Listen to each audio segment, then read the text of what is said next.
Star Trek, the next generation. You love throughout the nation. You're my favourite show. Was in every episode, you're lucky. You don't have to wait for buses. You just step into the transporter and off you boldly go. Mr. Wall's my favourite person. We are the Org. Our mission is to assimilate Star Trek The Next Generation, Star Trek Deep Space Nine, and beer. Lots of beer. Hello friends, and welcome to Borgcast 1.10 with Peter, and I'll just activate the emergency podcast hologram. What? Fuck! Will you stop activating me for season 1 of the fucking Next Generation? Oh, for fuck's sakes. I'm sorry, but this is a job that needs doing, and I can't do it on my own. I was not programmed to review this. I've got The Expanse to be doing, okay? You are literally keeping me away from reviewing The Expanse right now. Oh no, I'm going to be hunted down by Expanse fans and torched or something. Possibly. Or manoeuvred into the drive plume. Yes. Standard. Or pushed into an airlock, which still does not have an emergency button to stop you being spaced. Yeah, that's a bit of a design flaw in it, but never mind. Yeah.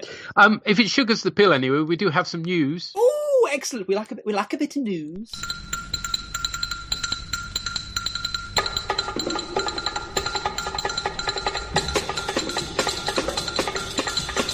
Some more trailers. Yay! Because we have new Star Trek. It's like a bukkake of Star Trek coming for us. What a charming phrase. I thought you'd appreciate that. Yes. Certainly we have a lot of it anyway. We'll go as far as that. It's going all over the place. Yes. So at the moment, if you're lucky enough to live in the United States, well, if I'm lucky, you've got Trump, but anyway, or indeed Canada, possibly slightly more lucky. It could be worse. It could be here. Yes, quite, there is that. Then you're experiencing short treks as we speak. Yes. Which is slightly irksome for the rest of us who don't apparently get to experience that. We complained bitterly for ages and eventually they appeared on Netflix. We emergency holograms have seen them. Ah, yes, you have your ways. I have my ways. But I mean, it's just curious because the official Star Trek Twitter thing, obviously, they'll be inundated from people complaining because they're like saying, "Oh yeah, watch so tonight," showing images and stuff, and it's people like, "Hang on, we can't. That's not on." I meant, you know what really annoys me about the Star Trek Twitter is they block the trailers and things from being accessed over here. It's just like, it's the trailer. Why can't I share the trailer? I've got to turn my VPN on and everything now. Interestingly, when Patrick Stewart tweets about trailers, you can access them. And likewise, I can't remember who did. It may have been Kurtzman actually tweeted a link to the Discovery trailer, which you can access. So yeah, it doesn't take a huge amount of tech to find it. But yes, ultimately they were saying, oh well, of course this is complicated and the deal hasn't been done. And it's like, look, how long have we known we're getting these short tracks? I mean, let's face it, pretty much since the last lot came out, these aren't a new thing now. Why is this not part of contracts that? That they'll pick up the short treks, but never mind anyway. Well, my understanding is at least 2 of these are actually part of the first batch. Mm-hmm. It's conceivable that maybe that wasn't part of the contract, but I don't care. Just put them. I mean, to be fair, it takes me all of 30 seconds more to acquire them. With eye patches on through the internet subspace network, as it were, the Hirogen networks, which we tap into. But still, I don't see why you don't share these around. They're literally just promotional pieces for you, and there you go. Could you give a non-spoilery review of that? Is it 1 or 2 you've seen? I've seen 1. I haven't seen the second one as yet. But in the first one, it's a nice little character piece between Spock and Number 1. I think, speaking to you, my esteemed co-host, you will both really enjoy it and really despise it in equal measures. Oh my! Okay. They double down on an aspect from season 2 of Discovery that I know you found somewhat irksome.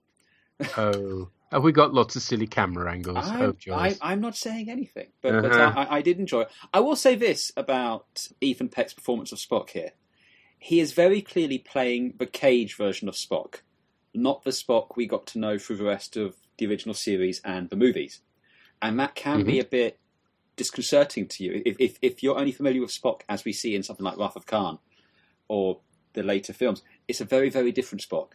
but he does nail early Spock. So if you've watched The Cage at all recently, and then watch this, you go, oh yeah, that makes sense. If you don't, you'll be like, that is not Spock.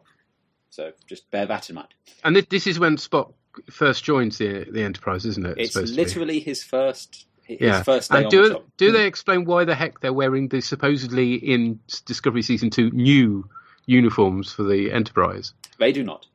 Yeah,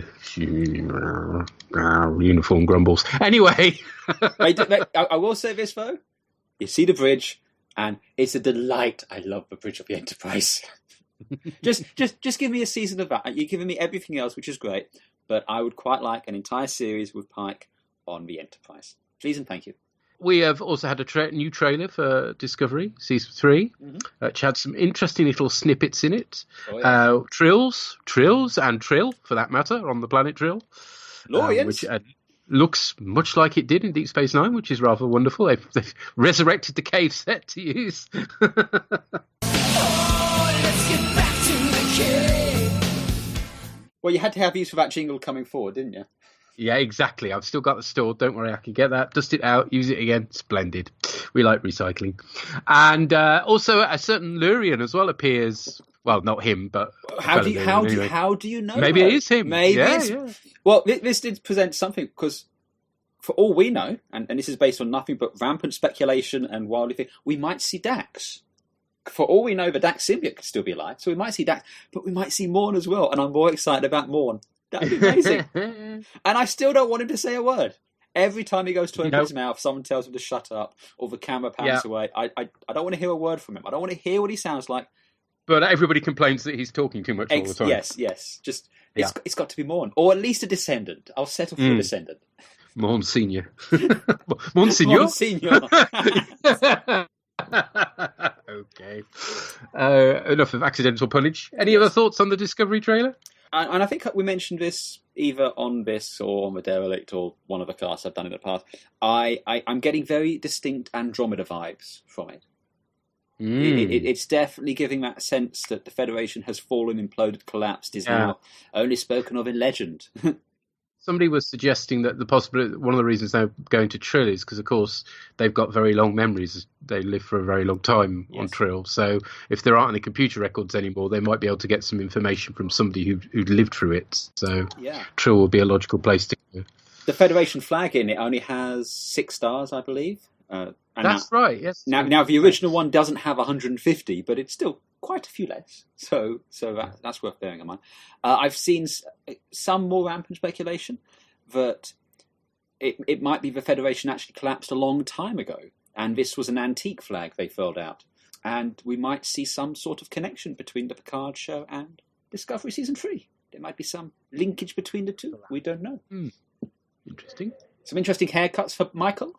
So that was cool. Oh, yes, she changed his hair quite regularly, doesn't she, in this? And I think you're definitely going to get the answers for Calypso that irked you so much at some point.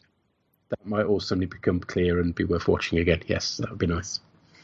But having mentioned Picard, of course, that's coming first in the new year, in January. January 23rd, I believe. Is that this country or the US state? There's like all of 24 hours difference, isn't there? But, I don't know. One or the other. Yeah. I think we're the 24th in this country, but I could be wrong. But and that was very love to see Riker and Troy again. Very sweet. That was such a lovely moment. Just the delight, the joy, and the real love between them. It was just this is someone who clearly loves someone else, who served with him for so long, and is delighted to see him. And it was just such a good little moment. So happy. I still haven't adjusted to how much Patrick Stewart's voice is aged. Oh yeah, he's sounding pretty old now. Yeah, I was completely off topic, but I was listening to Murray Walker of F1 fame recently, recreating a recording from Senna doing a lap, and when you hear the voice now, it's like, oh my god, he's old. And he was old when he did it the first time around. He's even older now. Yeah. Well, he did rather knacker his voice out with all that intense. Lots of screaming, yes. It's commentating, yes. But you're right. It's because there's a bit in the trailer where you see Picard in his Next Generation uniform, the Season 3 dark maroon colour, speaking to a, very badly CG de-aged Brent Spiner, yes. Who can say? But it's, he doesn't have any de-aging, so I'm curious, are they going to de-age Patrick Stewart in that moment for this flashback, this stream, this whatever it is? Who knows? There's still quite a bit of time before it comes out, so we might see some tweaks. I think the issue with Brent Spiner is, they've done a good job of de-aging him. It's just he's put on quite a bit of weight. Yeah. And that's a bit harder to hide. Yes, they've had to carve quite a bit off his face to make him look like he used to, but there we are. Nice to see a Romulan, and I always get this wrong, is it Bird of Prey or Warbird? It's Bird of Prey at this point. This is a Bird of Prey, yeah. I have wild fan theory about that. Ooh, nice. There's a very prominent Bird of Prey in some of the novels, which I know you love, called The Bloodwing, which is... It wouldn't be too far to say it is the Romulan equivalent of the Enterprise. I'm wondering if it might be that. Well, good job. If it is, good job you've just said something, because otherwise I wouldn't have known, so that's useful. You wouldn't care in any event, but if it is proven to be the point, I will crow about this from the highest hilltop. You should read those books, though, because they're really good, and they're about Romulans, which you love. Other than that, it all seems vaguely interesting. We get to see a bit more of the new characters, but... Bit more Seven, dual-wielding. Yes, looking very kick-ass, yes. We see, what's his name, Hugh, without his Borg implants. I've not spotted him in any of the trailers yet. I know he's there because I've seen people show clips, stills rather. But yeah, no, I can barely remember what he looked like in Next Generation. So he had a big holographic eye, so it might have been a bit distracting. Yeah. The other thing that was interesting is it looked like what to my mind would be deborgified drones. There was a lot of very pale looking clones. Yeah, somebody else was claiming those were more Soong type androids, but to be honest, they don't look it. So no. Yeah. Soong type androids have a distinct, unique characteristic, all looking like Brent Spiner, 20th century actor. So yeah, look forward to seeing it in the new year. Yes. Sure. Much excitement to be had. There wasn't any news about the animated Treks that I saw or anything like that. Just that they're still going ahead. Yep, yeah, that's still happening, but yeah, we know nothing else about, not even whereabouts they may be broadcast in this country, but anyway. Oh, and Alex Kurtzman did say that he has heard the fans when we've said we wanted a Pike series. That is all he said. Yeah, and he also said that he'd heard the fans saying that they wanted some sort of tribute to Nog as well, so we shall see if they can squeeze that in or if it's too late at this point, but yeah. I suspect it might be because we do see a hologram of the Enterprise D in the Picard trailer. So we do, yes. Maybe we see some sort of holographic Hall of Captains and he's represented Hall of Heroes. Because he recorded quite a lot of audio as well for the Star Trek Online game. So he could always make use of some of that stuff. Who knows? We will just have to wait and see. Yeah. But we can't delay it any longer. Let's get stuck into the arsenal of freedom. I had more, but if we must. You could continue to drool, I'm sure, for a long time, but yes, we probably need to get stuck into the more exciting stuff, he says. Yeah. Season 1, Next Generation. Here we come. Next time on Star Trek, The Next Generation.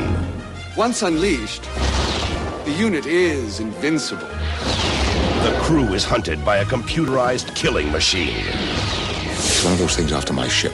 Now the Enterprise is targeted for destruction. Return fire! We missed! Backup system's failing! It's a duel to the death with an invincible enemy on Star Trek, The Next Generation.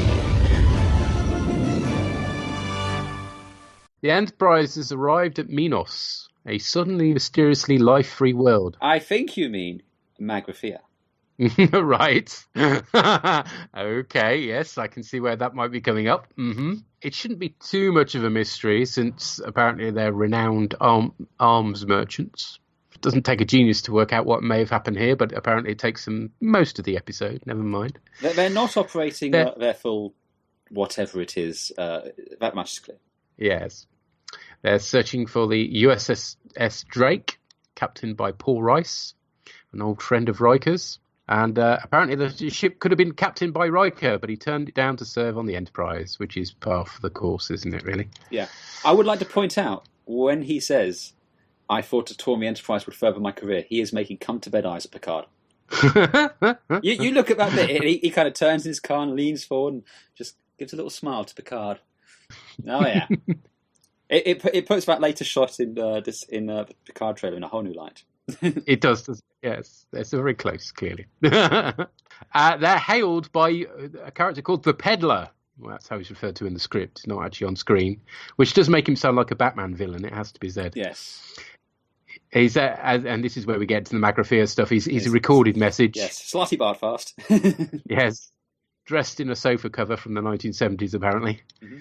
And he's played by Vincent. Now I'll have a go at the surname Schiavelli, I think. Very Italian looking. Who's in One Flew Over the Cuckoo's Nest. Had the reoccurring role of the Reverend Gorky in Taxi. Vaguely remember him. Was Salieri's valet in Amadeus. He was in Batman Returns as the organ grinder. Oh, so he was a Batman villain. He was, but a really crap one. He was basically one of Penguin's sidekicks, I think. He was one of the circus crew anyway. Oh, I think he's the one that Batman actually sticks a bomb onto and then blows him up. Quite possibly, yes. It's all good fun. But he does have a monkey, so, thumbs up for that. He was in The X-Files, and he played a character called Uncle Enyos in Buffy. Apparently, he appeared a couple of times. Anyway, Riker, Yar, and Data beam down to investigate. And the planet set is typically poor. Barely a step up from the original series, as we're quite used to in the first season now. Mm-hmm. They try and cover it up with some leftover fog from Heart of Glory, I note. And lots of plants. All the plants. Yes.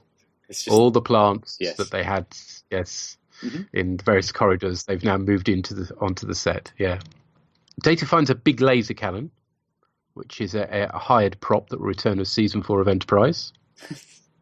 On the bridge, Data's ops station has been taken over by Ensign Lian Su, who is played by somebody called Julian Nixon, who will be back in Season 2 of Deep Space Nine as Cassandra in the, shall we say, controversial episode Paradise. It certainly wasn't everybody's cup of tea, I remember. Yeah. But she's the woman who's sent to entice Cisco into staying on the planet of no tech by the crazy cult leader. Oh, that episode. Yeah, that one. Yeah. The one with the box. Yeah. It seemed to be setting her up for a much bigger role in the series, this episode. This felt almost like an introduction episode to her. It did, yes, like she'd be coming back from time to time, but no, not till Deep Space Nine, and then as somebody completely different. She was apparently 5 months pregnant at the time. Oh, right. Oh, she hides that well. Well, although the constant there kind of helps. It's what the wiki says, so... She was also captain of an Earth survey vessel and became romantically involved with Commander Sinclair in Season 1 of Babylon 5.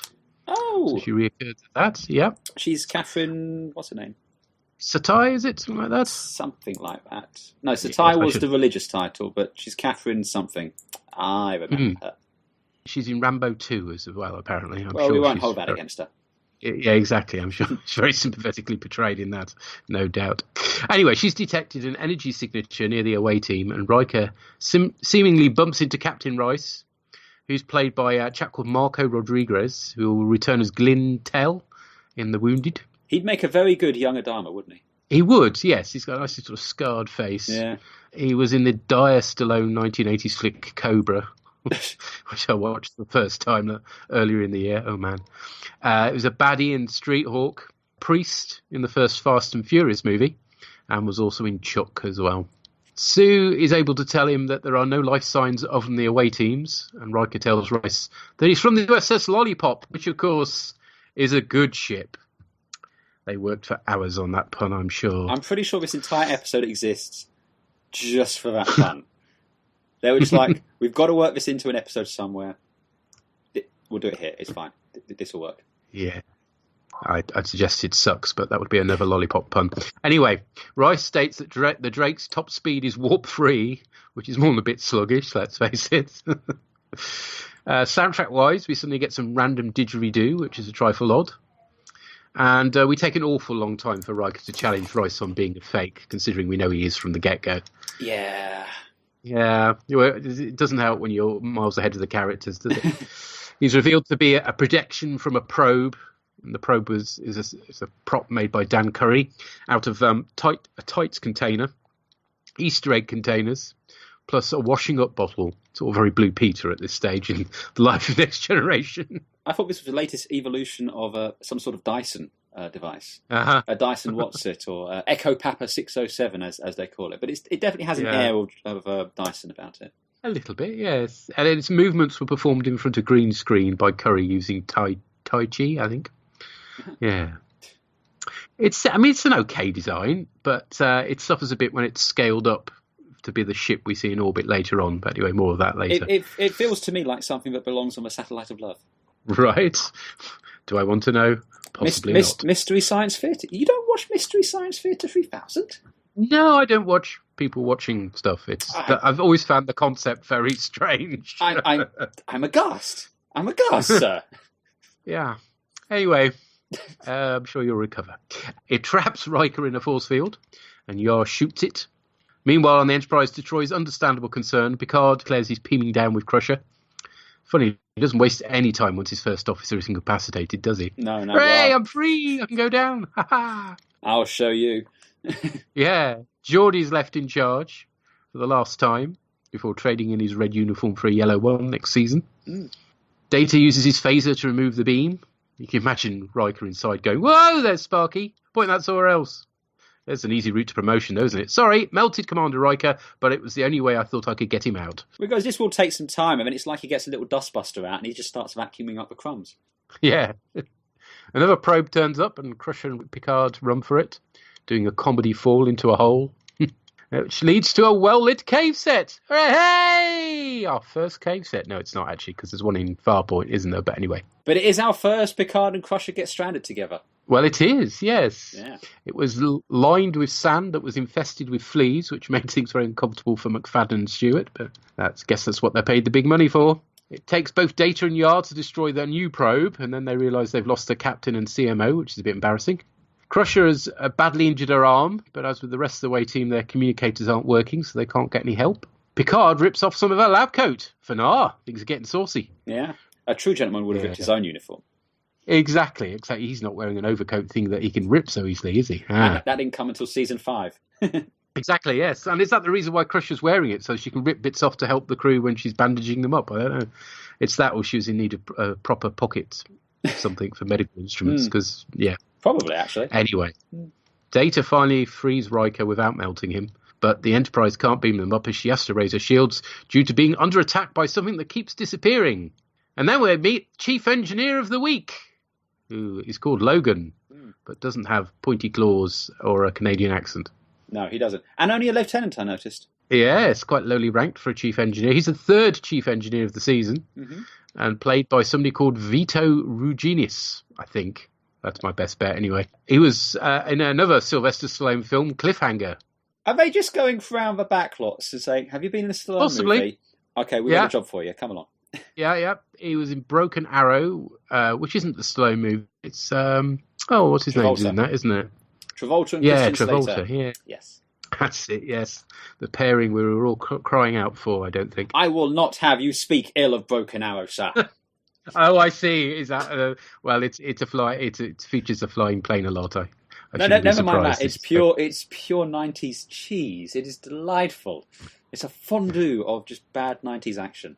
It involves watching Travolta. That's the downside. But anyway, he was also in the X-Files, and he was in the Fast and the Furious movie as well. So maybe they were just going through the cast list for that. Except, of course, it hadn't been filmed yet, so they couldn't do that without some sort of temporal help. But anyway, he starts to throw his weight around and argues he should take command from Geordie as he outranks him. Won't he be needed in engineering? Apparently not. Well, I just know, where are all the senior officers? Because there's no one on the bridge above a lieutenant junior grade, and the chief engineer is just a lieutenant. So are you telling me on that entire ship there's only one commander and one lieutenant commander, and that's it? You see, the budget for season 1 was much lower, so they couldn't afford many high-ranking officers. They couldn't afford the pips. They couldn't afford the pips. Yeah. That would explain it. Too expensive. Yeah. We'd make you a commander, but we haven't got enough pips, so you just have to be a lieutenant commander. I'm sorry. Oh, wow. Anyway, there's clearly been a lack of training aboard because the chain of command isn't obvious to everyone, and it damn well should be, let's face it. And now it's time for Who's at the... We haven't played that in a while. No. Well, it's not Geordie, obviously, and it's not Wesley, because he's not appearing in this episode. It's instead Lieutenant Orville Solis, what is it with season 1 and people getting called Orfil? He's our second one. You remember Orfil Quinteros in 110, 1111 that looked just like Picard? I do now you mention it. Yes, it was Picard's stunt double. Not actually a stunt double. It just looked like his stunt double. But seemingly, yes. Yeah. Geordi puts his foot down and tells Logan to get the hell back to engineering.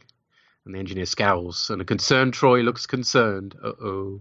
Meanwhile, Brent Spiner's obvious stunt double throws, presumably Denise Crosby's stunt double, or that's covered up a bit better, to the ground. Clearly kills her as well. I mean, that's sort of a throw. She's not getting up from that. Her neck is broken. Yeah, threw their all into that, didn't they? But perhaps they were just trying to get rid of Denise Crosby at this point already, I don't know. They're under attack from another probe is the reason. Yeah. 2 phaser beams won't work, but Riker then makes 3 and it goes bluey. PR points out they're screwed when the next one turns up, though. Crusher is beginning to pass out and realises that her leg is badly wounded too. She directs Picard to use some roots to treat her. Now, how does she know anything about the flora of this planet? These roots could be poisonous for all she knows. It's a completely I think she was hoping they were. Kill me now. Yeah, bizarre. Geordi tries to anticipate the location of the cloaked ship, but fails. And Logan hails to say the engines cannot take no more. Oh, dear. Seemingly panicking, Geordi calls him to the bridge and orders a retreat. He points out he has a responsibility to the 1,000 crew on the ship and tells Logan to take the saucer section to a nearby safe space, basically. I would like to just also point out at this point, Logan fails basic HR training once again by pointing out to Geordi that you can't fight what you can't see. To the blind man. I'm just saying... You could have worded it a bit better. And Troy's right there, so that's a HR. Yeah. That's a HR faux pas right there. Maybe that's how he ended up getting the sack. His third engineer, given his marching orders. Anyway, this is a manoeuvre they really should take more often if they're protecting all these civilians, but don't for budgetary reasons. What civilians? There was 6 people on the ship at this point. And as it is, we just get reused footage from encounter at Farpoint to the saucer sep anyway, so it's not that thrilling, really. Anyway, Geordi goes to the ready room for some quality time with Livingston the lionfish, but is immediately disturbed by Troy, who's not concerned about his nerves, but the junior bridge crew. He goes to the battle bridge, which is slightly different to its appearance in Farpoint, as it's been used as the bridge of a ship since then, so the set's constantly been tinkered with. We get the first reference to Crusher's grandmother, she having herbal wisdom from every planet in the universe, apparently, as well as a penchant for nookie with ghosts. I was going to say, no mention of Scottish ghosts at this point. Not yet, no. Picard finds a view screen and activates the control device for the planet's defence system, which comes equipped with a holographic peddler generator. He realises the people of Minos were destroyed by their own creation. Well done, Picard. Really up to speed here. Riker and co find Picard's hole, so to speak. And Data is able to jump down. He must have really good suspension in those legs of his, mustn't he? Barely missing Crusher, I'll point out. I was expecting a splat and then a... midfoot! Following Troy's advice, Geordi reassures his crew, although I've noticed a pattern of inappropriate touching of Sue's shoulders and using her first name, something he doesn't do for Solace for some reason. Yeah, well, he doesn't technically outrank Solace because they're the same rank, so... Oh, you reckon that's the reason? Well, it might have been a little condescending, is all I'm saying. Yeah, I think it's more to do with the fact that she's a rather attractive lady and it's Geordi we're talking about, but there we are. Yeah, it's true. Although that hasn't been established at this point, that he is actually a massive pervert. Not yet, but he's warming up to it, clearly. Yeah. Crusher tells them to shut the system off, which Picard seemingly achieves by saying he's made a sale. Another little HR faux pas, though. Again, in front of Data, the machine, saying, it's just a machine. You can turn it off. I'm just saying they could word these things better. Yeah. Well, at the very least, Spiner could have pulled a face at that point. Little sensitivity training goes a long way on the Enterprise. Yeah. Anyway, despite the system being turned off, the Enterprise is still under attack by the giant prop thing. Geordi orders the ship to go into the planet's upper atmosphere, revealing their cloaked assailant. When beamed aboard, Picard bollocks Geordi for losing half his ship and orders him to find the saucer section. I'm sure they know where it is. And the lieutenant takes great delight in saying engage at the episode's end. Wow. Riveting stuff. Riveting. Not as bad as some of the stuff we've had to sit through in season 1, it has to be said. Yes. But, yeah, it's not a game changer exactly, is it? It has the feeling of, we've got to put out an episode this week. Do we have anything? Well, funny enough, pretty much they didn't when they began, because the script was constantly being rewritten and the production had to close down for a while because they were waiting so long for some finished scripts. So that may go some way to explaining the lackluster results here, I think. Not enough time. Not enough time, no. And certainly no one's at the A game in this one. No. The writer left after this because he was frustrated. He'd written a lot more of a romantic character development between Picard and Crusher, but that got edited out by Roddenberry, and then the entire story was rewritten by Maurice Hurley. So, yeah, he kind of threw his toys out the pram and left. Some more chaos on the bridge. Oh, yes, it's that stage in the series where things are not going well behind the scenes. Although they weren't going too well on the set either, because the crew were complaining about their characters being disappointing and not developing as much as they wanted them to, but there we are. Yeah. Imagine if Twitter was around at this time, eh? Well, yes, possibly the series wouldn't have got beyond season 1 if Twitter had existed. I don't know, considering how critical we've been of more recent series. But yeah. Yes, this one's just about meh. I think we can manage on this one for me anyway. Yeah, it's certainly not the most offensive thing in season 1. No, but again, that's not the greatest measure in the world, isn't it? That's a very low bar. Yeah. Anyway, Doreen has this to say. I quite enjoyed this. I quite liked the separation stuff. No idea how realistic it was. I didn't think too much about it. Well, ultimately, it's just all we saw in the character of Farpoint. So. I was impressed by Yar for its time, or perhaps my approach to it. I was young and hadn't had much exposure to sci-fi when I first saw it. The creators being destroyed by their creation was interesting, but not so much now. Yes, that is a trope we've seen many times since. Yeah. Somewhat well worn. Indeed. Thank you, Doreen. Thank you. We have heard from Purry. Hello, Pete and Andy. Purry here to talk about the Arsenal of Freedom. Now, don't want to worry you guys, but I think it's happened. I think I'm having season 1 Stockholm Syndrome because, see these 2 episodes? I kind of enjoyed them. I mean, I wouldn't necessarily call them good, but they weren't terrible. You know, I wasn't thinking of comparing them to Self-Harm or Code of Honor. So, you know, I actually think these were okay, possibly even enjoyable. So the Arsenal of Freedom is one that I've remembered a lot, and it's one that, to be honest, I kind of enjoy. It's a bit silly. But I mean, there were some features in this that I kind of liked. I liked the fact that Yar gives security advice, that she actually, in fact, in both these episodes, she seems to have a bit more to do, even if it's just occasionally. So, for example, in this, she does say, no, we should beam down with a small team first rather than horse down with a whole load of people, just in case it's dangerous, which, of course, it turns out to be. Of course, being dangerous doesn't stop them then beaming down the captain and the chief medical officer. But hey, and basically there are kind of 3 plots going on. Eventually, once we get down to it, they're all being hunted by the little pod thingies. I did like the way they kind of did infiltration first. That the pods didn't actually really attack. They brought out like the hologram to try and extract info from Riker. And then they tried to capture Riker for later withdrawal, but they start then attacking the ship.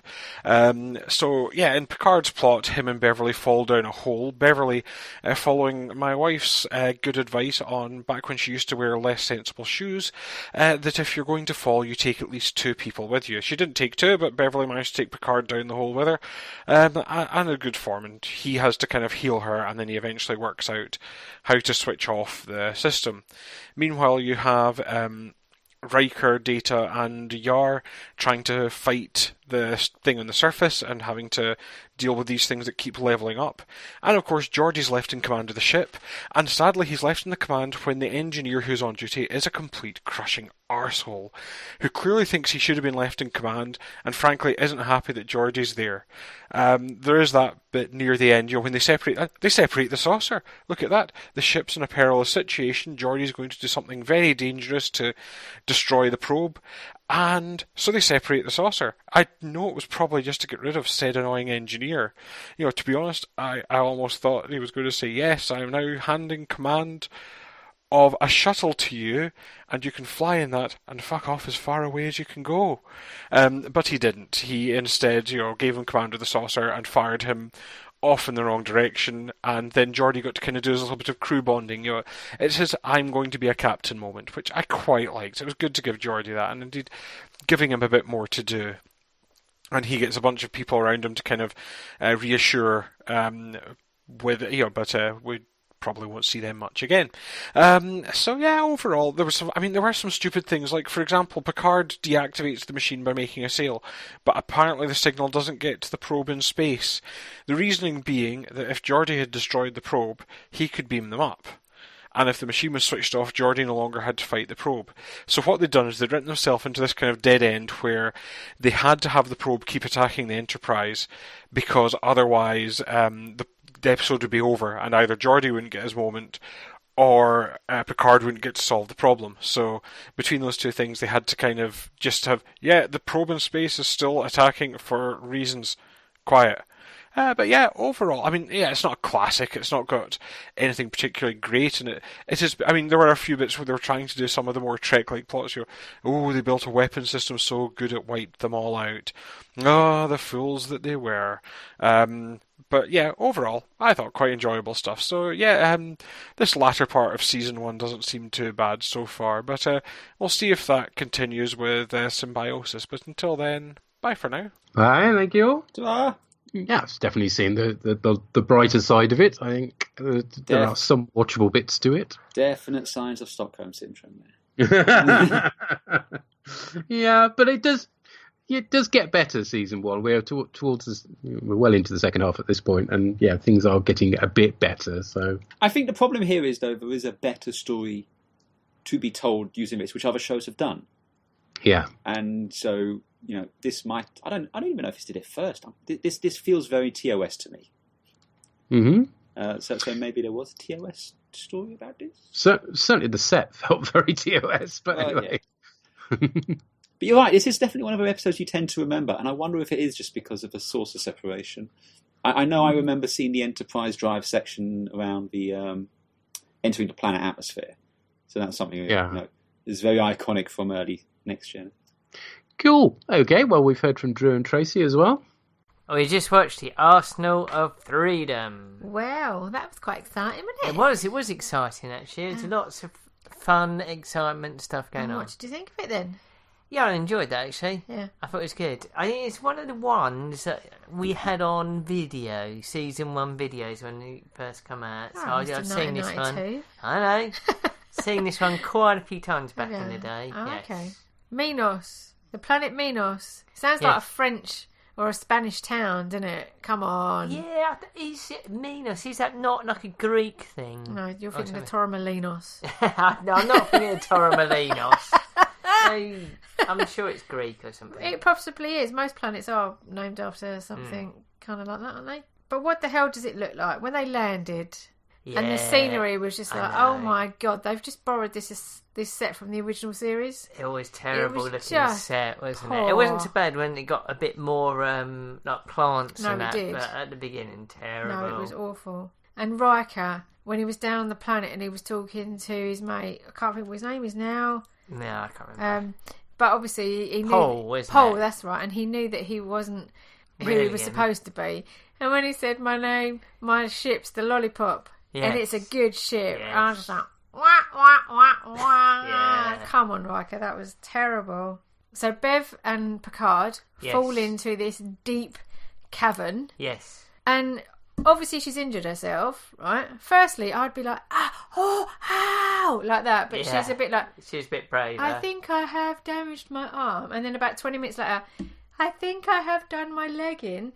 Come on now. And then Picard's being like, obviously her captain, her friend, and obviously a good buddy, trying to keep her awake. Yeah, and together. And then I love the way that when he has to make the tourniquet, he literally just says sorry, and he literally rips like the sleeve from her jacket. If I had to do that for you, you'd bleed to death, because it would take me 10 minutes to rip a sleeve from my jumper and then to rip it into pieces. No, that's never going to happen. Yeah. It's just, why can they always do it in like films? But in reality, no. Film clothes. I need like my little pair of sewing scissors that I need to carry around with me. That's just ridiculous. That Logan, the chief engineer, bit of a twat, wasn't he? You can just see my face right now. Who the fuck are you? First of all, he comes to the bridge and he's like, "You got to get out of here. We can't stick around. We're going to get destroyed. You got to get out of here." And then the minute that Geordi says, "Okay, we're getting out of here, like, set course away," he's like, Oh, so you're leaving behind, You're going to leave him behind. Because he didn't want the ship to separate, did he? He wanted to be in command of the Enterprise. No, before that they said they're going to separate it, he was just like, oh, you're leaving them behind now, are you? So make your mind up. That's terrible written character. And he was just a baddie, He was, but just a step before that, when he came onto the bridge, we were like, Chief Engineer, who now? Who the fuck are you? We've not even seen you before. Get bent, mate. You can't even talk to Geordie like that. No. He was just, who the hell are you? I'm still struggling with Troy and that fucking accent. I know. She drives me crazy. Yeah, because it's just ridiculous. Where'd you come from? Transylvania? Or somewhere like that. No! Troy! Come on. No. It's good, actually, when they did separate, though. Seeing the Star Drive section just driving it. It looked weird, but it was good.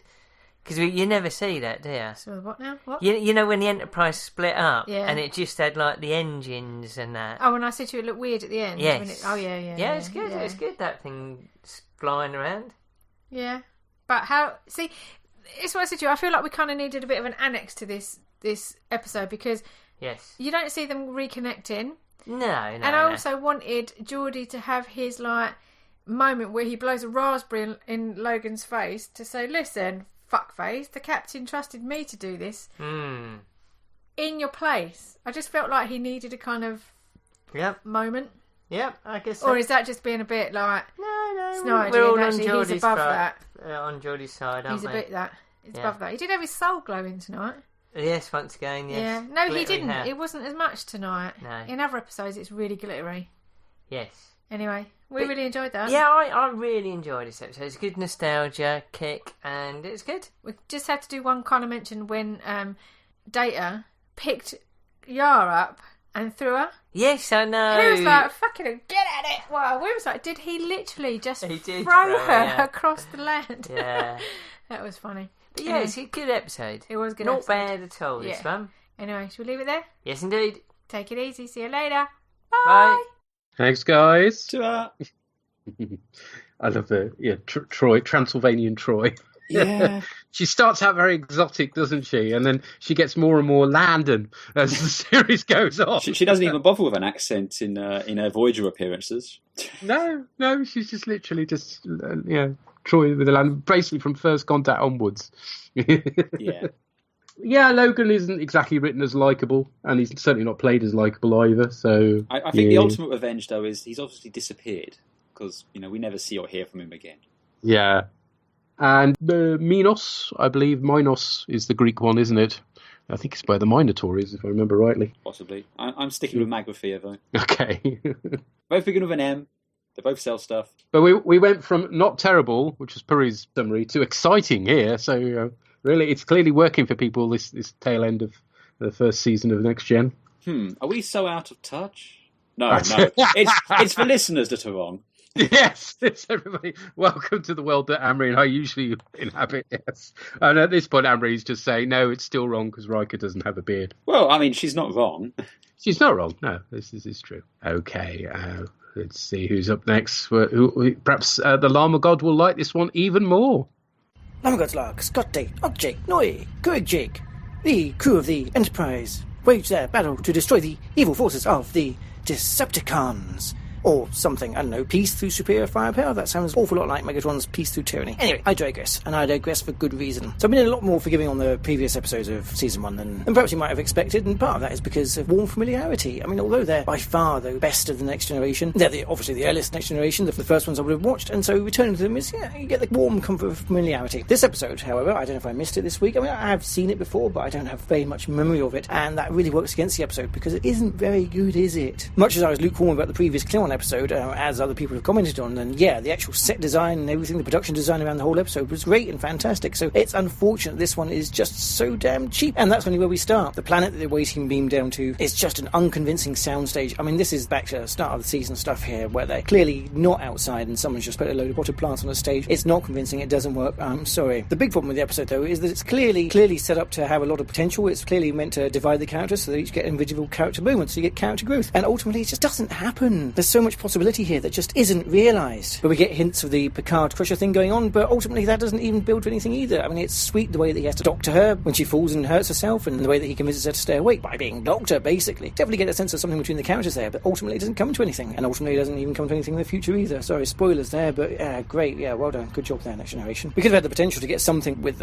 Riker, Data and Yar group being split off, but all we really find out is that Riker isn't very bright, given how long he spends actually trying to talk to an obvious fake who wasn't the captain that was meant to be, although I do like his line about the USS Lollipop. It's a good ship. But there isn't really anything going on there. We learn a little bit how Riker turned down command of the Drake to be on the Enterprise, but ultimately that's just a very, very tiny footnote for the character, not a lot of anything to do there. Possibly the most successful thing is Geordi coming into his own when he's left in command of the Enterprise, and his battle with a stereotypical brill-creamed American jock, who takes the traditional role of standing against someone who's been put in charge because they don't believe in them in any way, and obviously Geordi does overcome. And there's some nice counselling from Troy in that scene, and Geordi does acquit himself really well in the end, and we get to see the source of separation again. Hurrah! Although obviously it's just the same footage, but when the footage looks this good, especially on Blu-ray, you're not going to complain too much, are you? And yeah, ultimately Geordi does prove himself to be a good captain, which is obviously why they promoted him chief engineer or something. I guess Riker probably got jealous and was worried that someone's going to take his comfy little second seat. Although maybe they do send Geordi down to engineering because he does the rather dubious manoeuvre whilst they're burning up in the atmosphere. I mean, nicely realised effect that, but whilst they're burning up in the atmosphere, he does lower the shield so they can be on the crew report. Is that not the ideal time to have the shields up, while they're in danger? But yeah, oh, never mind. But ultimately, there's a lot of stuff that could have been done with this episode of having the characters trapped and separated in separate payrolls, and it just doesn't go anywhere. Nothing really happens. Goes nowhere, does nothing. That term really applies to this episode. And ultimately, at the end of the episode, you find out the arms readers were destroyed by the weapons they created themselves. Isn't that ironic, don't you think? Well, maybe Alanis, but it's been done before, and more interestingly too. So yeah, it doesn't quite work in this episode. This is really a lot of nothing in this episode, and yeah, I wasn't very impressed by it, I'm afraid. On the other hand, I'm guessing that other people are not unlikely to share that view either, so I'm not really alone here. But yeah, unfortunately, at the end of the day, this is pretty much what I was expecting from a Season 1 Next Generation episode, so little comfort and a lot of missed opportunity. Let's see if the other one can meet or disprove expectations, shall we? Yeah, that was more the reaction I was expecting from Borgcast Bisets. It does look terribly, terribly cheap. And yeah, the whole Picard Crusher thing, particularly not going anywhere, is a thing that will run all through the way through Next Generation, so that when they do... Is it the 7th season when he and Crusher are marooned on that planet, but they're kind of connected psychically through some device? It's 6 or 7. It's towards the end of it. And even then, it doesn't really go anywhere. Exactly. You think, oh, finally they're addressing this after, touching on it slightly in the first season. But no, it goes nowhere. It does nothing. Yeah, can't disagree, sir. Can't disagree. No. You... Righty. And we've heard from our first-time viewer of first season Next Generation, Martin Thompson. Ooh, what does Martin think of it? Hello there, Peter and Andy Murray. It's Martin here with some feedback on the Arsenal of Freedom. I think it was the Arsenal of Freedom anyway. I can't quite remember the exact title. I'm presuming it has nothing to do with Arsenal Football Club, although I suppose that would be a very different episode, wouldn't it? Well, I thought it was an intriguing mystery. First of all, though, sci-fi was kind of littered with mad computer stories. And it's a little bit Frankenstein, isn't it? The creator, the creation destroying the creator, rather.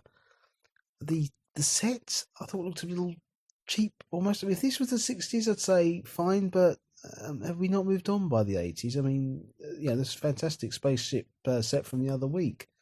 I thought, it was a high point. Of course, please tell me whether I'm just I'm blathering on. I don't know whether this was kind of the standard of the 80s for Star Trek. I don't know, but it all just looked a little. I thought perhaps I expected more from this time. As I say, it's something I might expect in the 60s, but perhaps not. Perhaps not up into the 80s. I thought it was okay. I thought it was an okay episode. It was a good one for Geordi. I thought, finally getting a command of the ship, although why everyone seemed to shit themselves whenever Engineer Logan appeared. I don't know why. It didn't seem that much of a frightening presence. I didn't think the actor was very good. Speaking of acting, though, I thought Gates McFadden, I thought she was very good as the injured Beverly Crusher. And Jonathan Frakes as well, having to stand still in that bubble. The minions, obviously, was it Minos? They weren't the minions, were they? Not from Despicable Me. Obviously not. That would have been a very different episode. But yes, they certainly must have sold, I think, bubble technology to the Lacurtians from Doctor Who's Time in the Rani. I'm sure Peter will get visions of Mel trapped in the bubble, as do we all. Yes, and in suggestion for outro music, I think the Good Ship Lollipop would be quite a good one for this. And I have to say, the look Picard gave at the beginning as well, when the away team decided to go down, it was like, oh, I wanted to do that. It's got a look of jealousy. You can see he takes the first chance he has. Like, right, okay, there's trouble. I'm going down there. I'm putting myself in danger now. Right, I think that's more or less everything I wanted to say about this one. I think it kind of rolled along well. I think they kind of kept the pace up. Although I'm presuming that the battle kind of bridge was different from the main bridge, because I noticed a few chairs had gone. But that's I do apologise. That's probably my ignorance. And again, I thought the weapons system had been turned off. So what was that thing attacking the Enterprise at the end, or did we just need the Geordie and the rest of the crew just to get their kind of triumphant ending by shooting whatever it was down? But then I suppose it was still up in the atmosphere anyway. Yep. Anyway, I think that's all I wanted to say about this episode. But yeah, I thought it was okay, and we'll go on to the next one. Okay, thank you. Cheers. Bye. Thank you. Yeah, I don't really fancy playing out to the Good Ship Lollipop, really. That's a singing voice that is like nails down the blackboard, that is. Yeah. What's the Hitchhiker's theme? The Sorcerer's Journey? Yeah, that's not a bad idea.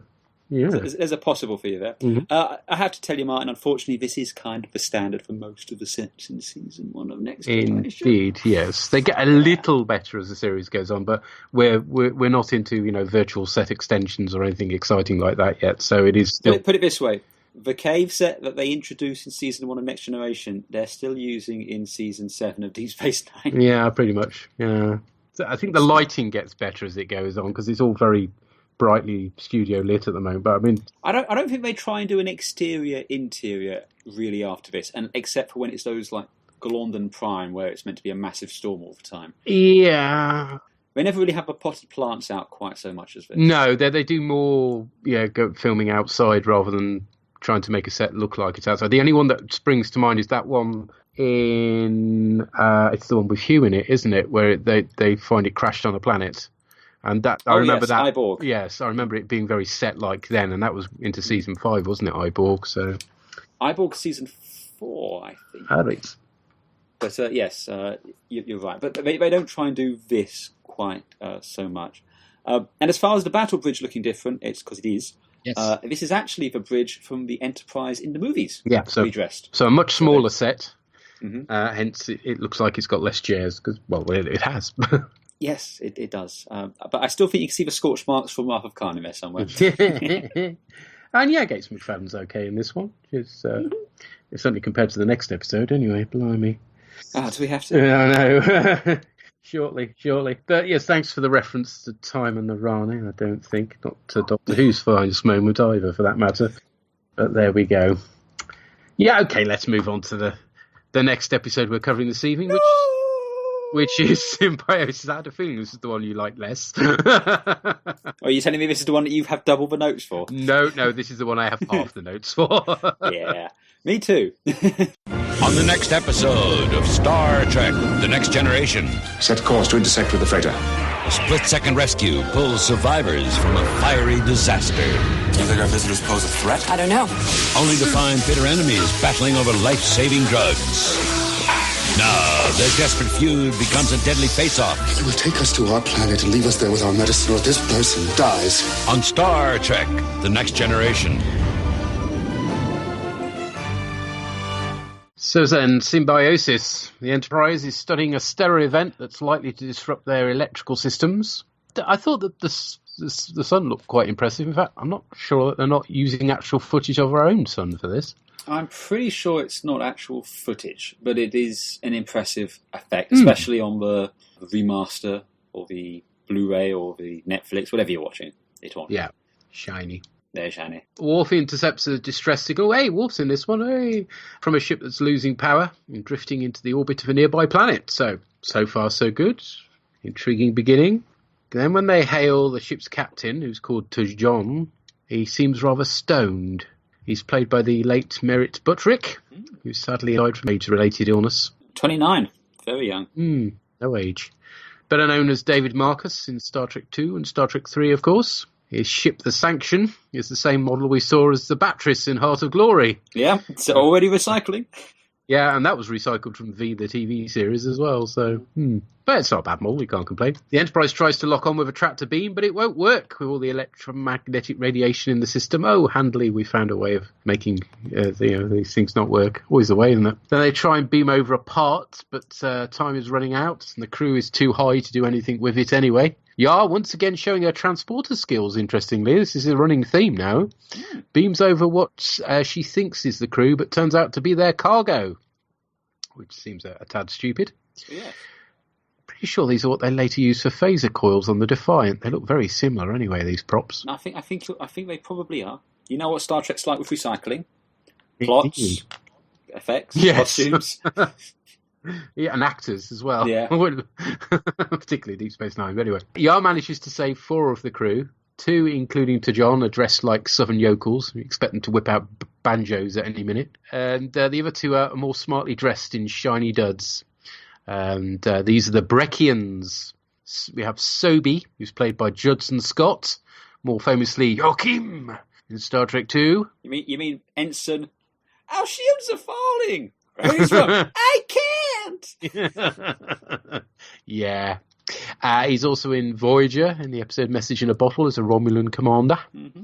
He's in Babylon 5 as Night One in Season 1's A Sky Full of Stars. That's the second Season 1 Babylon 5 reference we've had. Hey. He's in V, so maybe he brought the model with him. He must have done, yeah. Found this in my pocket. Do you want to use it? He's in the A-Team, and he was in the X-Files as well, just along with everybody else in this series. What? Wait. Was he in any Stallone films, though? That's what I need to know. Any Stallone? None of them jumped out. No. Oh, disappointing. A little bit. He could have been an extra in Dread or something, That would have been cool. But yeah. The other Breckin is called Langor, but she's more of a theatre actor, it has to be said, so she's not got a very long IMDb. All parties qualify as aliens only through having Bajoran-like nose pieces, it has to be said, so they're going cheap on the makeup for this episode, along with everything else, to be honest. They quarrel as the payment for the cargo, called Felicium, was lost with the Sanction, and it develops into a sort of mini Force Lightning fight, but very much on a budget, it has to be said. Yes. Very much on a budget. You know why it's on a budget, though? Yeah. We spent all the rest of the money on Joachim's new outfit. Because he looks fabulous! Yar breaks them up with a suppository phaser, and a security detail turn up to take them to the observation lounge, which seems like an odd choice, not the brig. Apparently, despite fighting, they're still honoured guests, so there we are. Yeah. Turns out Felicium is a medicine for a plague that all Anarans suffer from, which isn't what you want to hear when you just beamed a couple over with your bioscanners on the fritz. I was pretty sure that standard procedure when you beam people on board and there's a chance your bioscanners are on the fritz is off to sick bay with you. Yeah, a few tests first might be a good idea. Yeah. But no, apparently not. Although they were beamed over in a quite a rush, weren't they, to be fair, so you could say that's excusable. But anyway, it turns out only the Anarans are affected by this disease, and the Breckians don't do anything other than produce Felicium, depending on the Anarans for everything else, which doesn't seem very likely. Nobody gets the desire to do something else for a living? I don't know, make some food for them to eat, for instance. Bizarre, but no, apparently they get everything else they need. Yeah. Okay. Imagine an entire world that only produces telephone sanitizers.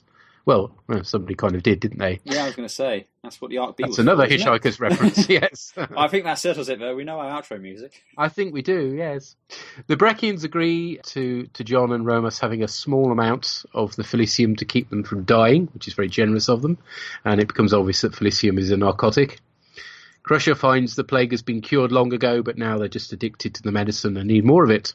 We get what's effectively a Prime Directive discussion between Picard and Crusher, although it isn't quoted by name until later on. And then we get this awful wince-inducing scene where Wes asks Yar why people would choose to get addicted to drugs. And then she goes, drugs are bad, okay? Yeah, Because pretty much. some people do drugs, and that's bad, okay? So, you don't do Yeah. drugs, okay? Anybody think we were in the Reagan era, wouldn't they? Yeah, it's just say no territory. Of course, we didn't get Reagan over here. No, we got TV Grumathon Grange Hill, and it's the record. Say no, no.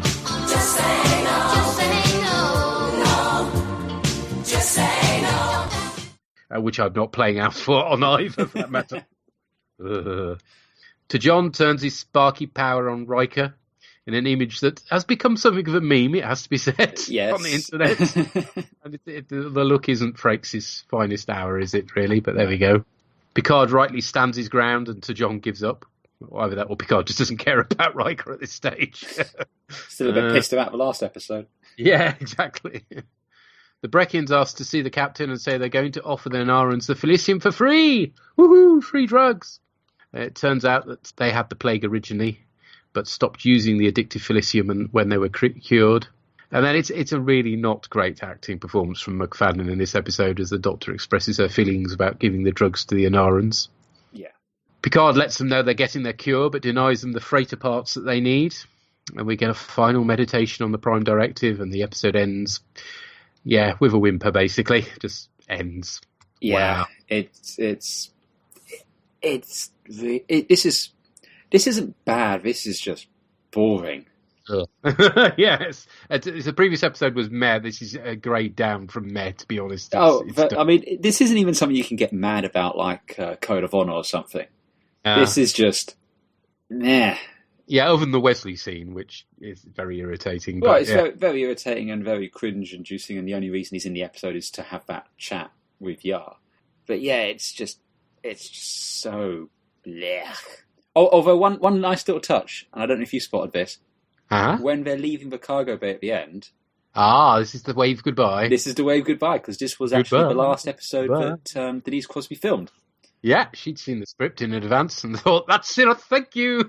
and so as they're walking out, she gives a big wave up the cam. Bye. Yeah, not brilliant though, is it? It's not brilliant, but I tell you what, having watched these episodes, and I know we haven't gotten to Skin of Evil and everything, but I say, having watched these episodes, it's a real shame that her character wasn't allowed a chance to develop as everyone else is in later seasons. No, and I think we've said this before, but arguably her character has far more potential than Troy at this stage. If you'd chosen who to have dropped at this point, I think Troy would have been far more likely, or even more preferably Wes, but that wasn't going to happen, was it? Because he was Gene Roddenberry's golden boy, but yeah. But c'est la vie, because of that, though, we got all of that Worf content. Even now, he's still continuing to insist we should do a Worf series. So there you go. Yeah. Yes. Yes, if she'd stayed on, he might not have had as much screen time, would he? Yeah. What did Doreen think? Dr. Crusher's acting was way over the top. Yar was impressive again. The power imbalance was overdone, but also very annoying. Yeah. Beverly's acting was annoying, but her reaction seemed justified. I mean, obviously, yes, you want to react, with shock and stuff. It's the way she does it, which is a bit. Picard seemed awfully cold in this one, and it seemed awfully harsh to show them the coils, only to refuse to give them to them. Yes, here's what you could have won. That's like pouring water onto the ground in front of a thirsty person. Yeah, it is a little bit, isn't it? But there you are. Things had moved on at that point, and yes, he realised that would have been just as bad, giving them the opportunity to continue to be addicted. So, yeah. Right, what did Martin think? Hello there, Peter and Andy Marie. It's Martin back with some feedback on Symbiosis. I must apologise for my last slide, actually. I didn't mean to sound unduly harsh on the set for the planet. I just wondered if we were doing more outdoor broadcasts by this time. I mean, it was a lovely set. I've certainly seen worse sets. I've been through all of classic Doctor Who, after all, and I'm afraid I must apologise to your listenership, as I must sound rather naive in matters Trek, but that's my whole MO. I wanted to provide a fresh pair of eyes, even though it's a bit too little too late, as I think we've only got a few episodes to go to the end of the season. Right, Symbiosis. I have to say I really enjoyed this one. Again, like I said last time with Trek, I thought it was an intriguing mystery about I think they set up these episodes quite well. You got the freighter going down. They suddenly they beam up the cargo instead of the passengers aboard the freighter, and so what could be so valuable? And then everybody comes aboard. Actually, the other two that died, we don't even know their names or who they were or which side they were. Is very little said about who actually exploded within that, and I was quite surprised that it did turn out to be drugs after all. It's quite interesting. I didn't really twig until the Inarans were kind of trying the stuff and thinking, oh, they're getting high. It's drugs. It's basically Planet of the Cold Turkeys. And yeah, I thought it was very well done. I think doing drugs at this time again must have seemed a bit risky. It must be, well, I suppose it was one of the topics of the day, really. Back in the 80s, parables about AIDS, parables about drugs, were very sort of kind of commonplace. But I think while something like this could be a bit heavy-handed sometime, in this case, I don't think it did. I think the only time it kind of hammered it home a little bit was the speech between Tasha and Wesley Crusher. But other than that, I thought it was very well handled. Picard actually staying by the Prime Directive, and it was again as somebody who knows a little about Trek, it was kind of interesting to see that, to see the adherence to the Prime Directive, what it means, and kind of the ways around it. Although it does leave me thinking, because it did feel a really sort of tough decision for Picard to make, and you think, well, how's he going to get around this one? Because it's got to be some kind of resolution, hasn't there? There's got to be some kind of thing, but obviously that's not letting the Inarans have the coils, and seeing how that works out.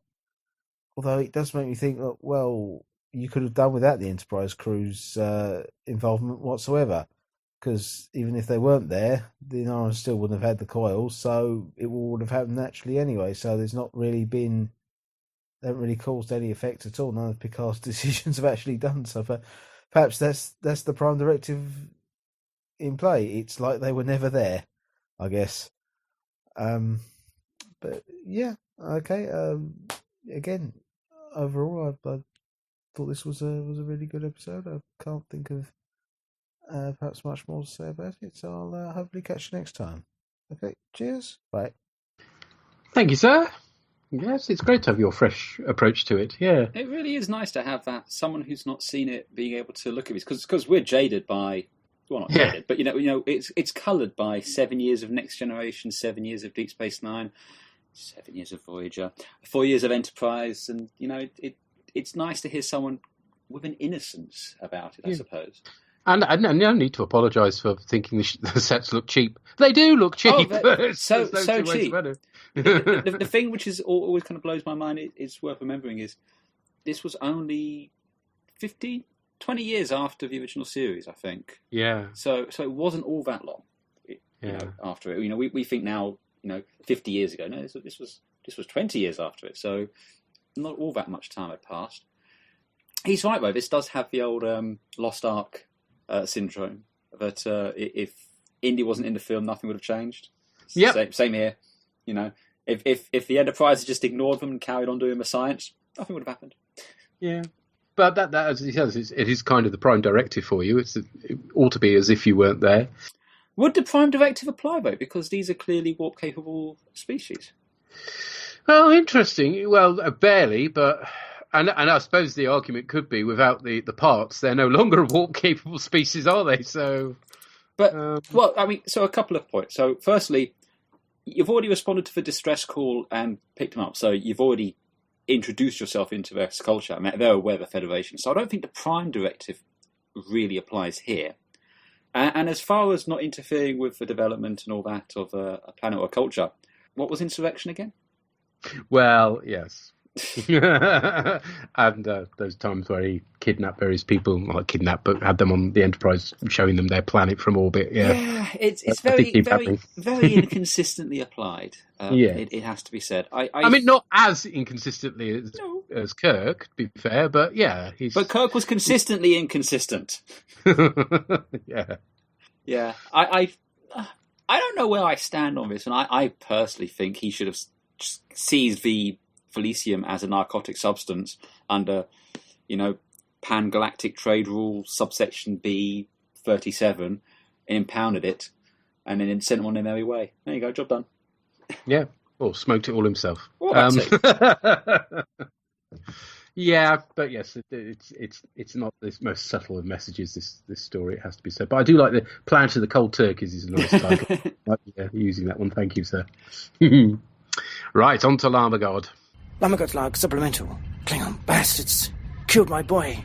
Klingon bastards. Yes, Captain, David is here, and that is probably the most interesting thing that you can say about this episode. Yep, unfortunately, this is another episode that also meets expectation in that it's really, really dull and uninteresting. Yeah, sorry. I guess you could say that at its core, this episode has a high-concept sci-fi premise, where you've got a society that's developed that is dependent on another for a drug, and yeah, the symbiosis of the title is in effect here, but ultimately they just don't make anything of that premise. This is really, really dull, badly played out, and uninteresting. I'm guessing I can't remember what episode number this is, but we're getting towards the end of the season here, so they've clearly got an end of the season planned out with conspiracy and possibly the neutral zone. I don't know how far they plan those things in advance, and they're clearly running on fumes now and just trying to pad the season out till they can get to those milestones, and it really does show here. Production design isn't as interesting, the story's not as interesting. It's 9 minutes in until you actually get an SOS call and you found out there's a problem with coils, and yeah, it's just really, really dull. And ultimately also typical piece of 80s TV saying drugs are bad, kids. Okay, there isn't an awful lot I can really say about this story. Obviously the whole drugs message is a timeless one, although I do kind of feel now in this day and age, 2010s, that maybe we're being a bit attacked when we find out the drug they're actually addicted to is lentils. Lentils, I mean, come on, this is what I mean by poor production design. Those clearly very plastic cylinders, which return up a lot again, but the drugs themselves, they're just lentils? I mean, come on, can you do better than that? Clearly not, because we're saving the money for explodey stuff later in the season. There was the potential for there to be some interest when we discover that actually both the species that they're interacting with here are Sith Lords. They've got the lightning from the fingers, that's cool, but again, it's just used as a quick-fire way of them being able to be a threat to the crew without them actually needing weapons and then getting past all the usual security procedures. It's just, yeah, whatever. Picard's solution at the end is kind of neat, playing with the Prime Directive to get them to find a way to sort themselves out. It's kind of clever, but ultimately, given it's the end of a rather turgid mess where not a lot happens, it ultimately doesn't really have any effect or impact. So, yeah, unfortunately, another disappointing episode, and that's pretty much all I can say about that. Still, looking forward to seeing what everyone else's views on this were, especially the first-time viewers. And looking ahead, I mean, we've got a couple of interesting ones coming up, but will they actually have the impact that we remember? We'll see. Until next time, then,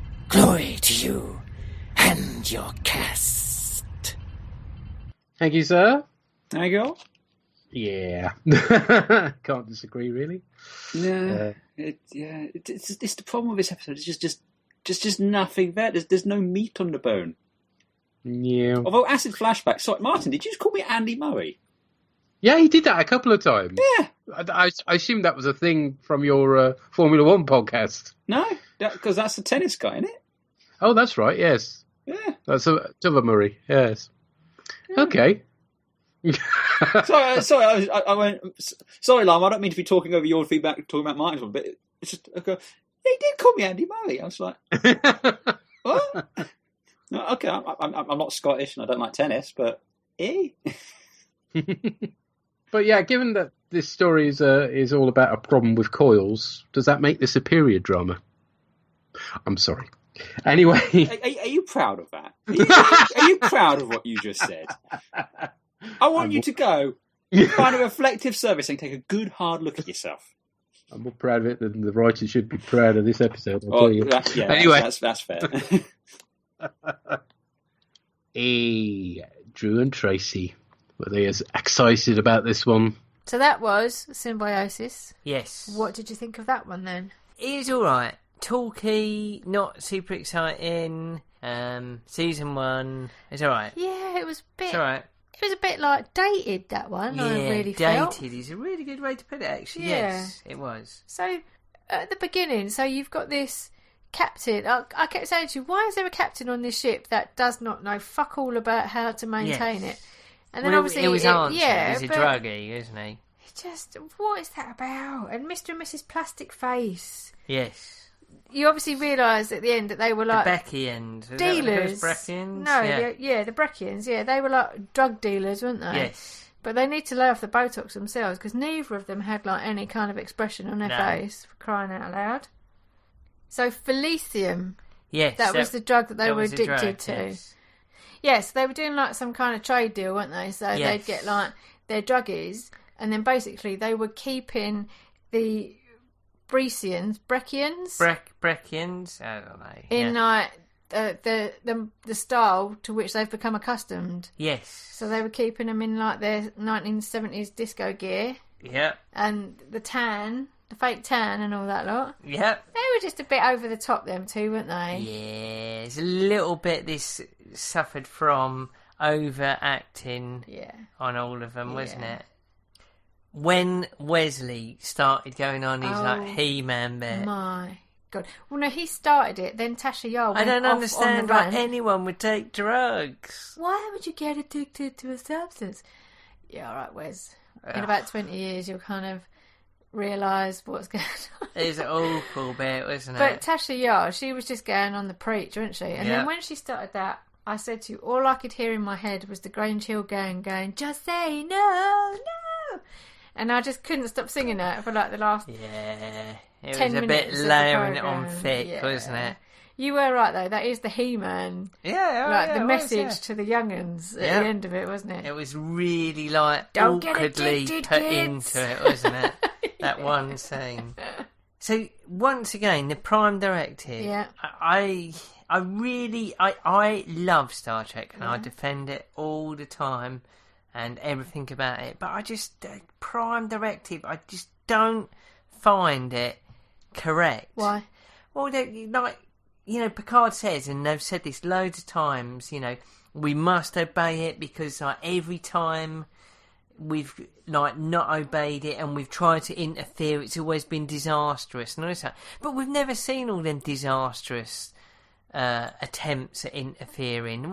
All we ever see is terrible consequences, like where I'm just thinking of that one where the planet was being destroyed and they just basically said, oh, this is one of the terrible things, we're just going to have to watch them, all the people dying and stuff like that. Always stuff like that, or like this, where they could easily just interfere and just say, actually, it's a drug. All they would have to do is that one thing, and any of them could have said, it's a drug, you're not really got a disease. And that would have sorted it out. I mean, you do have the Prime Directive, but sometimes you have to act for the greater good and help people. Yeah. And isn't it like in the beginning of one of the new Star Trek films, I think it's Into Darkness, where they go to the planet and they're with that species and they're all like really weird, and then all of a sudden the Enterprise comes up out of the is it the water or something? Yeah. And they're like they've broken the Prime Directive. Darkness, I just said Into Darkness. Yeah, okay. And they've broken the I Prime understand Directive. that. And it's like, what harm have you given that people? So how is that breaking the Prime Directive? No, I can understand that. It's made them go on and want to be more technologically advanced. It's more these kind of ones where there's like a literal thing where they could just do a little thing and to help them, or save a planet from everyone dying. I can understand interfering in someone else's culture, where like you might say we mustn't do that. You got to let them naturally progress, but not when they're all going to die or they're all suffering. That's just not right, is it? No. But anyway, that's a discussion for another time. So that's your He-Man speech. Yeah, that's my He-Man speech. Let's leave it there then. Anyway, it's all right, isn't it? I really remember this. I got a feeling this might have been on the video that I was talking last time where the Arsenal of Freedom was on it. Might have been one of the ones on that. So I've seen this loads. Calm down, Sheila. Okay. You don't need to remember what other episode was on your VHS. I'm just saying, yeah, it's all right. Let's leave it there then. Okay. See you later. Bye. We do not mention Into Darkness on this cast. No, we do not. It didn't happen. It was a bad dream. We all woke up in a shower and agreed collectively as a society, because we live in a society, but as a society, Into Darkness never happened. Just so we're clear. Yeah, it never did because I never watched it, so I can totally ignore it exists. So I don't know what they're talking about there, but yeah. Yeah. The Prime. I really don't think the Prime Directive applies here, though. It shouldn't apply because they're not it's not a non-warp capable species. And even when you have instances where a species is not warp capable, if they are aware of the existence of other species, it doesn't apply, because there were some episodes where they were, Baku, for fuck's sake, they were aware of warp technology. They just didn't have it. So whatever piss-ass rules Picard's using here, the Prime Directive shouldn't be it. Yeah. Just come up with another rule. Yeah. But how much of it is a reflection of sort of isolationism from the US at the time. I don't know, but yeah, it was a thing. Don't get involved. I mean, I get the whole you can't judge every species by your same moral code. I get that. You know, it's not really their place to police the universe, except it kind of is, but it's not their role to do that. But even so, they have a duty of care not to allow the transport of narcotics when they fall into your lap like that. You know, you can say to the people, "You're free to go," but these are drugs.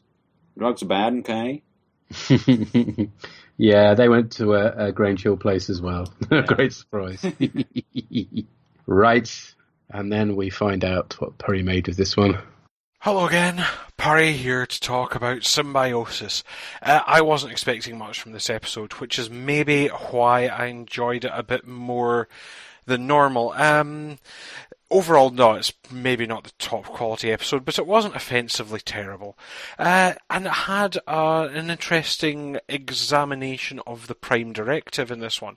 I think that's maybe what kept me gripped. That and the fact that the pusher race, the race of people who were selling an addictive narcotic to another race and pretending they were being nice, they were so well cast because they were eminently punchable, and their intense smugness, they almost always have the feeling that we're about to ask to see the manager. So yeah, I think that helped with them. The minute they turned up, you knew they were wrong-uns, but not like in the evil, we torture things, as in we're doing something really shifty for petty reasons. Sort of people who try to earnestly tell you why voting Tory is anything other than a horrific attack on every one of your fellow species. The plot is basically...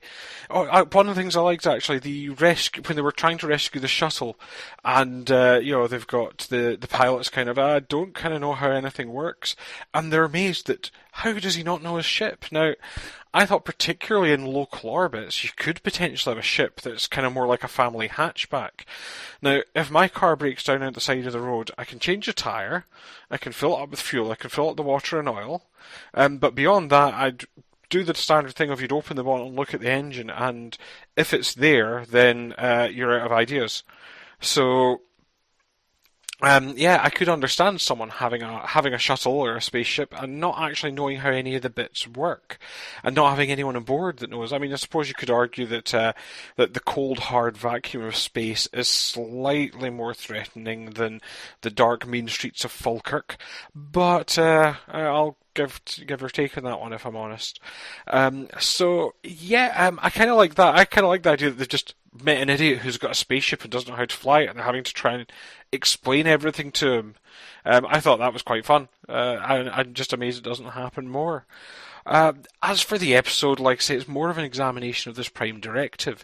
So they find out that this species has come in, basically said, hey, we've got this cure for the plague, but we've not told you it's addictive, we've told you need it forever, and we're going to keep feeding you, and in return you give us all the stuff so we can live in a nice life of luxury in our shiny clothes while you do all the work, and in exchange we'll give you this. And they were being very smug and very annoying.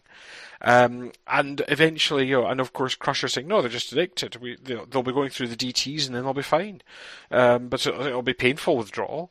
And meanwhile, they're also saying, well, if you tell them that if you basically stop this symbiotic agreement, you will doom the other planet.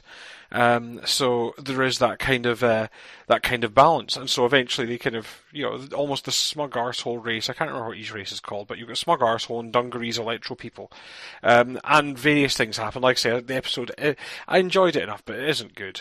I think, like I say, I quite like the Prime Directive bits. And, I liked Picard's solution of eventually, yes, I can't, under the Prime Directive, I can't stop you freely donating the stuff to them and continuing this. But I can, as the Prime Directive goes in, I therefore can't fix their shuttles, so you're now stuck on the planet of the people you hooked on drugs. Good luck. And I kind of liked that. Also, a wee thing to note in this one, if you watch just as Picard and Crusher leave the cargo bay, Yar does a wee wave, because I think this was her last scene or something. There is also a really cringe-worthy Yar explains drugs to Wesley scene, which I thought, was really, really off. But why would people do drugs? Well, Wesley, here is why people get addicted to drugs. Sit down. We will have a heart-to-heart chat. I did also like Yard chatting with, I think it was Riker, about the electro zappy thing, which I thought was quite good. So, yeah, overall, I think there's enough to like in this episode that it's definitely, I mean, it won't be your go-to episode, but it's an interesting curio. So, yeah, Stockholm Syndrome has set in. So, all that remains for me to say is do keep up the good work. I always look forward to the podcast, and it's nice to know someone else is watching through Season 1 TNG with all of us. We're all suffering together, guys. So until next time, bye for now. Thank you, sir. That's sort of group therapy that we're doing here, yes. He did raise a point, though, and I think I figured out a way we can improve this episode tenfold with 2 small changes. Editing it all out? Well, that would be slightly more than 2. No, and here's how I would fix it. You recast the species of the representative aliens with Pakleds and Ferengi. Right, and the Ferengi are selling drugs to the Pakleds. Yes, but at this point, before we had the whole setup of, they were still trying to figure out what to do with the Ferengi. If you have them here, you kind of introduce that greedy, money-swindling one, which we're not entirely familiar with Ferengi at this point. And then you have the Pakleds, who look for things that make them go. So, so there you go. Pakleds and Ferengi, same story, instantly more watchable. Well, slightly better, certainly, I would have thought, yeah. I mean, as it is, you're right, the Breccians are eminently punchable in this sense. Oh, yes. all that's missing is that southern accent. And Fannon's go, oh, my word, it does give me the vapors. Yeah. But yes, we've referenced a few times that this was the last story that Denise Crosby filmed. It's not the last story she's in. That'll be the next episode we cover. For Borgcast 1.11, we'll be looking at Skin of Evil, which is, if nothing else, eventful, I think it's fair to say.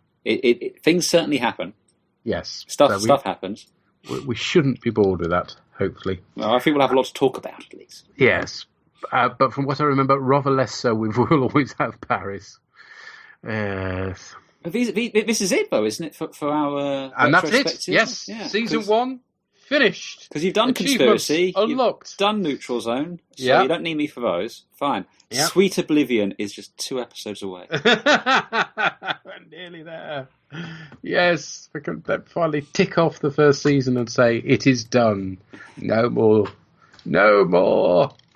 Yeah, I don't quite know when we're recording it, to be honest. It'll be sometime in November, which I realise is very, very unhelpful. So if I promise not to record it before mid-November, if you get your feedback in for, say, I don't know, the 14th. It's my birthday. Because holograms can have birthdays. Yes, you can have holographic I can promise you, we're not recording it on the 14th. 14th. It'll be sometime after that. There you go. When he's too hungover to realise what he's doing, we'll finish this off. Excellent. So yes, if you get your feedback in for then, we'll guarantee we won't have recorded before then. There's a small possibility, of course, if the Discovery shorts come out, that I'll be wearing them. No, that will be Amber and I'll be covering them as our November episode. But watch the Twitters. We'll keep you updated on that anyway.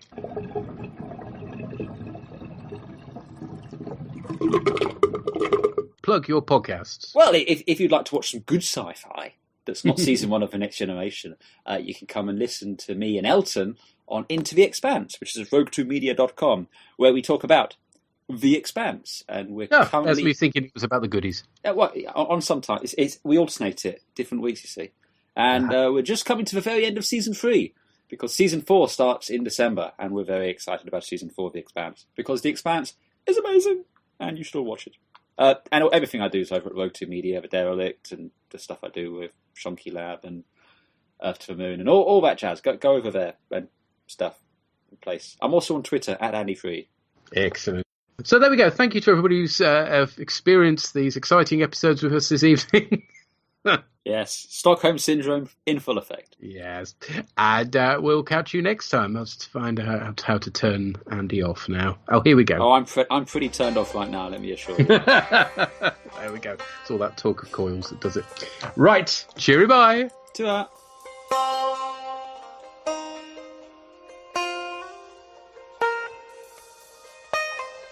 Music at the beginning of this podcast was written and performed by Adam Buxton and is used with his kind permission. All music referenced is for illustrative purposes only, and no copyright infringement is intended. Find our website at borgcast.libsyn.com. And we have a YouTube channel as well. You can find the Borgcast playouts on Spotify for your listening pleasure. Visit our Tumblr site at borgcast.tumblr.com, where you'll find images accompanying the episodes discussed in this cast. Send emails or MP3s to borgcast@gmail.com. Or you can contact us via Twitter on rev_org or borgcastammo. #Borgcast.